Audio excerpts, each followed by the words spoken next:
Welcome back to the channel, everybody. I just finished a Zoom private with a kid from Italy today, and he was asking me about my six-pack routine. How do you go about getting those abs so that when you get hit, you just don't feel it like most people do? And I want to give you guys today basically a truth about how to get abs, how to protect that stomach from body shots, what amount of time it takes, how long it will take, because there's so many videos out there that will say like instant abs, guaranteed, do this routine for a week. And I'm just rolling my eyes going, yeah, that's gonna happen.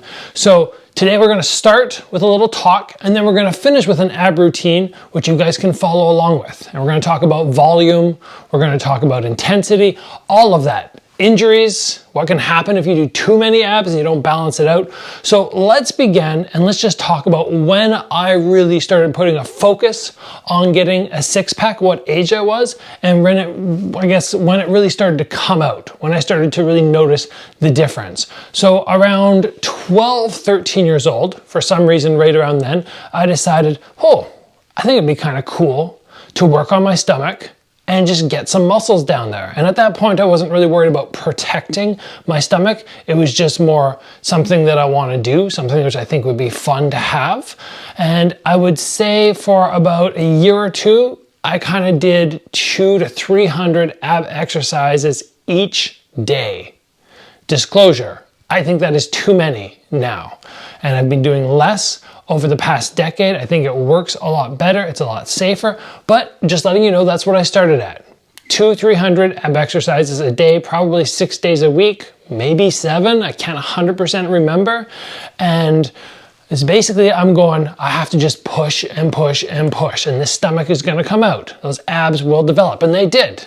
It was fantastic, fairly fast. But again, 2 or 3 years, I was pretty young, so you probably can't really get that six-pack as well as, 12, 13. When you get to like 14 to 16, it starts to pop out a little bit more. But really, a truth about getting abs is it's not just down to doing crunches.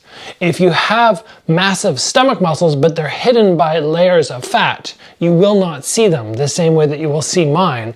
So you have to do part exercise, part diet. And even in that exercise, you have to have the right types of exercise, because if you're just going in lifting heavy and you're still having a lot of fat because you're not burning through it, that's not going to work. So you've got to do some stuff to get yourself fairly lean, not like maybe as lean as me, but you got to get that core fairly lean.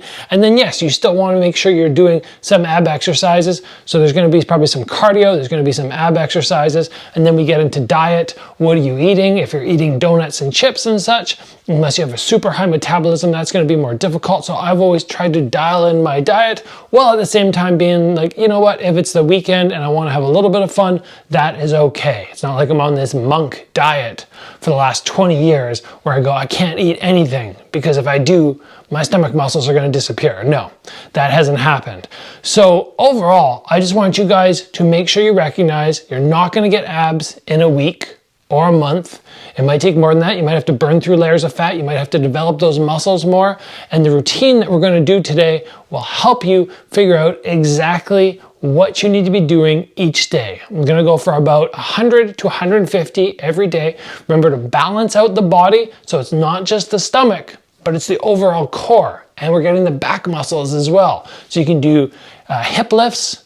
You could do something like, what would it look like? Kind of something like that, so that you're getting that stability built up. There's lots of different ways to utilize that back and make sure that you're strengthening it. Could be like Superman's, where you just straighten your legs out, or back extensions, anything like that, along with your stomach work, your six-pack work, will be very beneficial. So let's hit the mat and let's get this routine underway. So as I already said, it doesn't need to be crazy long. We're not like when Floyd Mayweather and Manny Pacquiao were fighting each other. They were each doing something like 1,000 sit-ups per day. A little excessive, I think. We don't need to do that.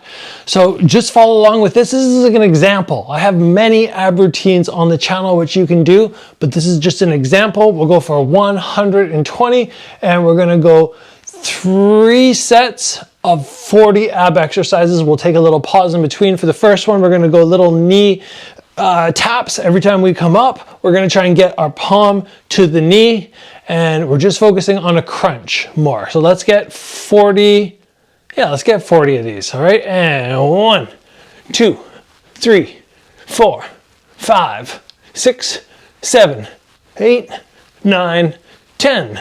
1, 2, 3, 4, 5, 6, 7, 8, 9, 20.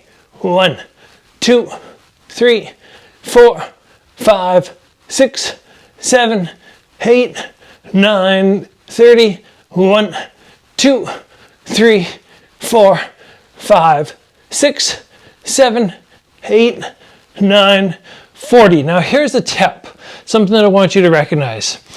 If you were like, okay, I want to do 120 ab exercises every day, like we're going to do right now, but partway through you feel your stomach really start to burn. So you start like popping your hips or swinging your arms to try and help the motion.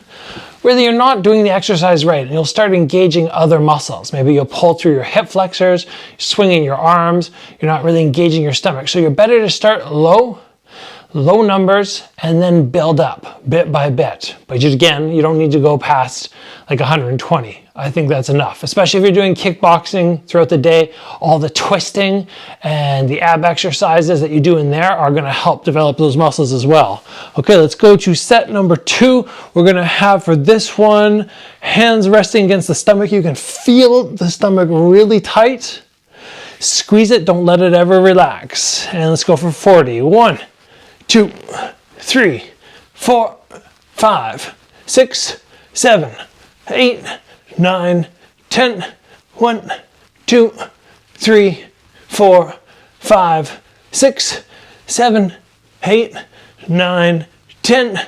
1, 2, 3, 4, 5, 6, 7, 8, 9, 10. 10, 9, 8, 7, 6, 5, 4, 3, 2, and 1. And why are we doing crunches instead of full sit-ups? Well, the full sit-up, in my opinion, second half of the motion is very wasted time. If I get to sort of up here, that top portion is very easy. It's the bottom portion which is hard. So that's why we do that little crunch. There are many other exercises we can do instead of just this motion, but for today, that was the focus for the first 2. For our final one, I want us to do, let's go little scissors with the legs. We're going to extend them out. We're going to have our hands at our side. We're going to tuck our chin to our chest, straight legs, crisscrossing them on horizontal. And 1, 2, 3, 4, 5, 6, 7, 8, 9, 10. 1, 2, 3, 4, 5, 6, 7, 8, 9, 20. Halfway. 1, 2, 3, 4, 5, 6, 7, 8, 9, 10. 1, 2, 3, 4, 5, 6, 7, 8, 9, 10. Whew. Even for myself, who've been doing abs since I was like 13, I still feel that. That's still gotta burn. So that is that, guys. I hope that helped you a little bit understand what you might have to do to go about getting that six-pack underway. It's not just abs. There's also other exercises which are gonna help getting those runs in, high-level kickboxing where you're really breathing hard. All that's gonna burn off that fat. But then again, we have to move into what are we doing with our diet. All of this is gonna help so much. Take some time, be diligent. I would say realistically, if I give anybody 3 to 6 months, 3 months for people who are already pretty close, 6 months for people who need a little more time, 3 to 6 months, you should be able to get six-pack underway, but you're gonna have to be very diligent. You're gonna have to work hard. As always, guys, train hard, and I will see you back here soon for another video.